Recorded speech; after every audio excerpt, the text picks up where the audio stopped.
नमस्कार दोस्तों, काशिफ की कहानियाँ चैनल में आपका स्वागत है। आज फिर से आई हूँ एक नई कहानी के साथ। आज की कहानी है अपरा एकादशी की व्रत कथा। तो चलिए सुनते हैं।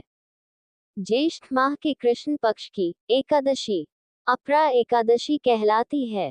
कहा जाता है कि इस एकादशी व्रत को करने से भूत योनि और ब्रह्म हत्या जैसे पापों से भी मुक्ति मिल जाती है। एक बार धर्मराज युधिष्ठिर ने श्री कृष्ण जी से पूछा कि हे भगवान, कृपा कर ज्येष्ठ माह की कृष्ण एकादशी व्रत का नाम बताएं, साथ ही इस व्रत की दिव्य महिमा से भी मुझे अवगत कराएं। तब भगवान श्री कृष्ण ने कहा, हे राजन, ज्येष्ठ कृष्ण पक्ष की एकादशी अपरा एकादशी कहलाती है, क्योंकि यह अपार पुण्यफल एवं धन संपत्ति देने वाली है।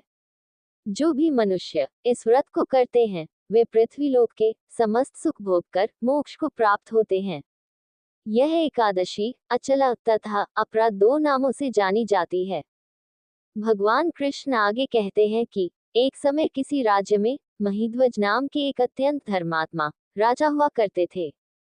राजा महिध्वज जितने सदाचारी और धर्मात्मा थे, उनका छोटा भाई वज्रध्वज उतना ही अधर्मी प्रवृत्ति का था।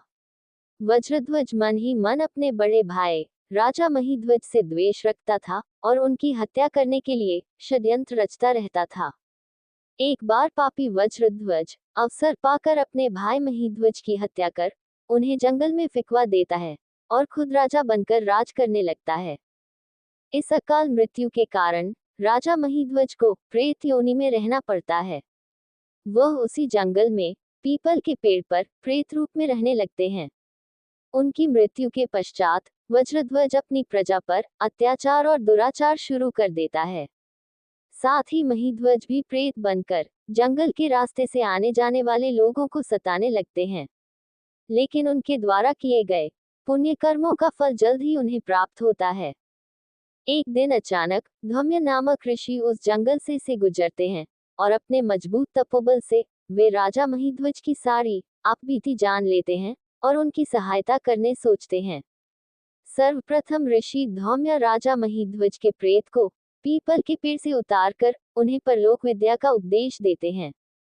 दयालु ऋषि राजा महिध्वज को प्रेत योनि से मुक्ति दिलाने के लिए स्वयं ही अपरा एकादशी का व्रत करते हैं और उसका संपूर्ण पुण्यफल प्रेत रूप राजा को अर्पित कर देते हैं। इस पुण्य के प्रभाव से राजा को प्रेत योनि से मुक्ति मिल जाती है और वह ऋषि को धन्यवाद देते हुए दिव्य देह धारण कर पुष्पक विमान में बैठकर स्वर्ग की ओर प्रस्थान करते हैं। कथा का समापन करते हुए श्री कृष्ण युधिष्ठिर जी से कहते हैं कि हे राजन, अपरा एकादशी की यह कथा संपूर्ण जगत का कल्याण करेगी। इसे पढ़ने अथवा सुनने मात्र से मनुष्य अपने सभी पापों से मुक्त होकर मोक्ष की प्राप्ति करेगा। इस प्रकार ये कहानी पूरी होती है। दोस्तों, अगर आपको कहानी पसंद आए तो लाइक करें। आगे ऐसी और कहानियों को देखने के लिए काशिफ की कहानियां चैनल को सब्सक्राइब करें। जय श्री कृष्ण, राधे राधे। आपको ये कहानी कैसी लगी, कमेंट में जरूर बताएं। कहानी सुनने के लिए धन्यवाद।